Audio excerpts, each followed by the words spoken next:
Number 17 पे चलते हैं, देखते हैं क्वेश्चन नंबर 17 क्या बोल रहा है।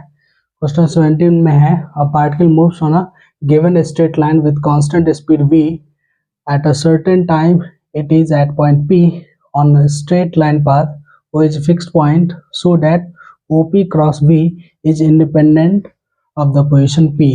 मतलब एक स्ट्रेट लाइन पाथ है, ठीक है। इस स्ट्रेट लाइन पाथ पे किसी टाइम t पे ऑब्जर्व किया गया है, तो वो पॉइंट p पे है।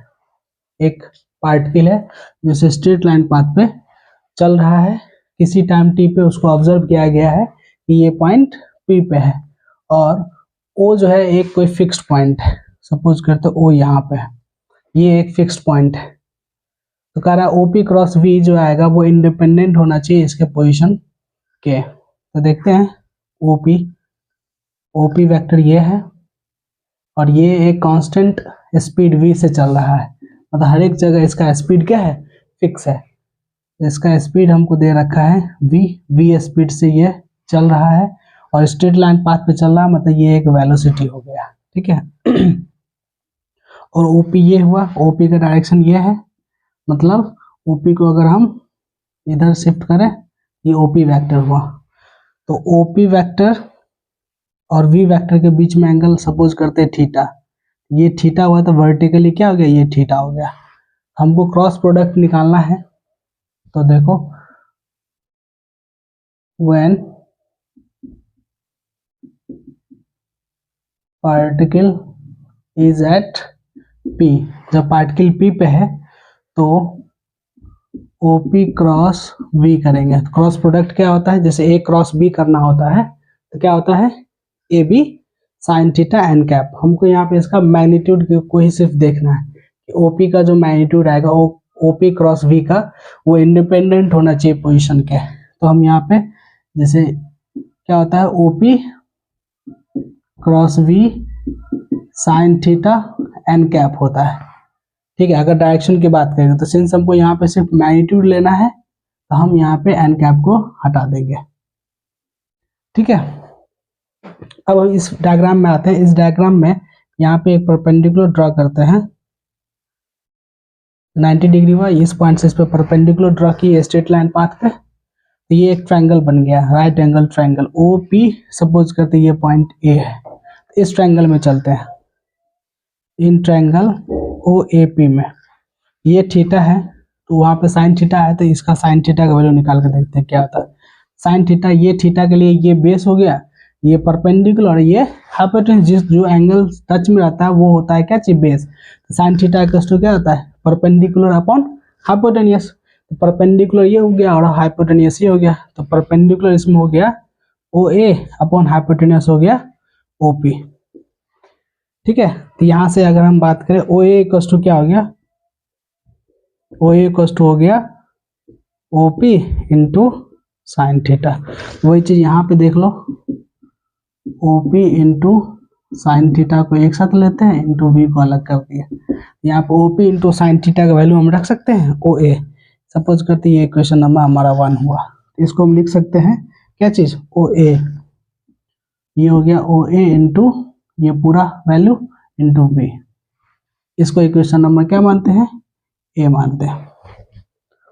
अब ये जो पार्टिकल है ये किसी टाइम t पे ऑब्जर्व किया कि P पे है, तो P पे अगर है तो OP क्रॉस V हम निकालें, ये हमको आया है, ठीक है। अब सिंस ये V स्पीड कांस्टेंट से ये आगे बढ़ेगा, तो हम क्या करते हैं, आगे बढ़ा करके सपोज करते हैं कि ये यहाँ पे आया, ठीक है।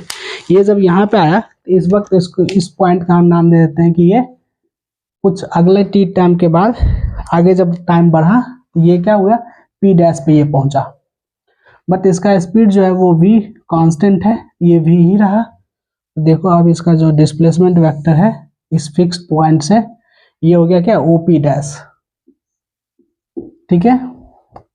तो यहाँ पे एंगल थीटा था, तो यहाँ पे भी एंगल चेंज हो जाएगा, तो ये सपोज करते हैं थीटा डैश, तो ये हो गया वर्टिकल अपोजिट एंगल से थीटा डैश। अब हम OP dash into cross V हम करते हैं। अब पार्टिकल when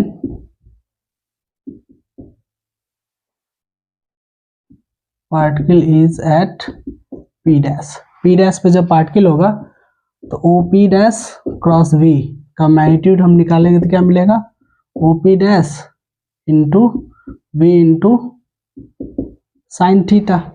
ठीक है, अब इस वाले ट्रायंगल में चल के हम यहाँ से वैल्यू निकालते हैं। अब हम चल रहे ट्रायंगल, नाउ इन ट्रायंगल किसमें, ओ ए पी डैश में। ओ ए पी डैश में देखो वही यहाँ से साइन थीटा डैश का वैल्यू निकालते हैं। साइन थीटा डैश बराबर क्या हो जाएगा, परपेंडिकुलर अपॉन हाइपोटेन्यूस, ओ ए अपॉन हाइपोटेन्यूस है ओ पी डैश। तो यहाँ से ओ ए का वैल्यू आ गया O P dash sine theta dash. ठीक है, इसको मानते हैं इक्वेशन नंबर 2। ये जो हम लिखे हैं ये इक्वेशन नंबर 1 से आया है। यहाँ पे O P dash V into sine theta dash होगा। यहाँ से देखो इसको अरेंज करते हैं, O P dash sine theta dash into V. O P dash into sine theta dash का वैल्यू क्या हो गया, ओ ए इंटू बी। ठीक है, ये हो गया equation number B.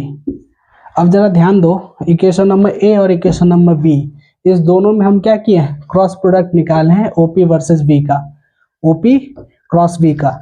OP cross B का ओ ए इंटू वी आया, O P dash cross V का किए हैं तो भी हमको ओ ए क्रॉस वी आया है। मतलब क्या कि हम पॉइंट पी पे थे तब हम क्रॉस प्रोडक्ट निकाले इसके पोजीशन वेक्टर का और वेलोसिटी वेक्टर का, हमको ए क्रॉस वी आया, मतलब ओ ए वी आया।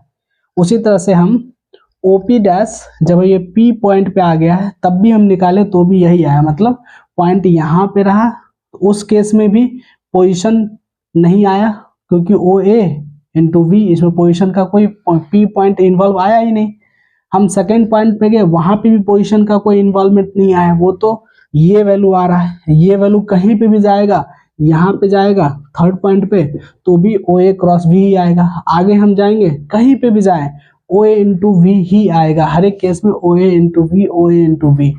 मतलब इस बात से ये प्रूव हो रहा है कि पार्टिकल किसी भी पॉइंट पर रहे उसका जो पोजीशन वेक्टर है, उसका जो वेलोसिटी वेक्टर, उसका जो क्रॉस प्रोडक्ट है वो इंडिपेंडेंट है उसके पोजीशन के। क्यों, क्योंकि क्रॉस प्रोडक्ट जब उसका कर रहे हैं तो पोजीशन का वैल्यू उसमें नहीं आ रहा, पोजीशन कुछ भी है ओ A into we he value आने को है। तो इस तरह से हम कह सकते हैं from equation A and B, A और बी से ये कंक्लूजन निकल रहा है कि O P cross V is independent to the position of P. Clear है बात? ओके।